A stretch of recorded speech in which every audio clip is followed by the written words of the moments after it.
Chapter 9.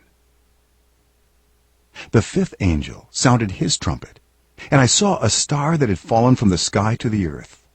The star was given the key to the shaft of the abyss. When he opened the abyss, smoke rose from it, like the smoke from a gigantic furnace.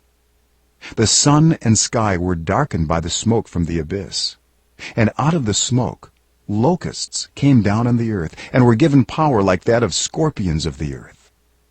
They were told not to harm the grass of the earth, or any plant or tree, but only those people who did not have the seal of God on their foreheads. They were not allowed to kill them, but only to torture them for 5 months. And the agony they suffered was like that of the sting of a scorpion when it strikes. During those days, people will seek death, but will not find it. They will long to die, but death will elude them. The locusts looked like horses prepared for battle. On their heads they wore something like crowns of gold, and their faces resembled human faces. Their hair was like women's hair, and their teeth were like lions' teeth. They had breastplates like breastplates of iron, and the sound of their wings was like the thundering of many horses and chariots rushing into battle. They had tails with stingers like scorpions, and in their tails they had power to torment people for 5 months. They had as king over them the angel of the abyss, whose name in Hebrew is Abaddon, and in Greek is Apollyon, that is, destroyer. The first woe is past. 2 other woes are yet to come. The sixth angel sounded his trumpet, and I heard a voice coming from the 4 horns of the golden altar that is before God.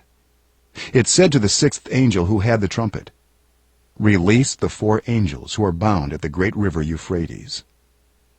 And the 4 angels who had been kept ready for this very hour and day and month and year were released to kill 1/3 of mankind. The number of the mounted troops was twice 10,000 times 10,000. I heard their number.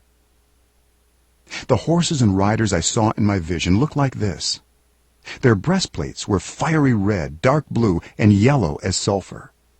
The heads of the horses resembled the heads of lions, and out of their mouths came fire, smoke, and sulfur. 1/3 of mankind was killed by the 3 plagues of fire, smoke, and sulfur that came out of their mouths. The power of the horses was in their mouths and in their tails, for their tails were like snakes, having heads with which they inflict injury.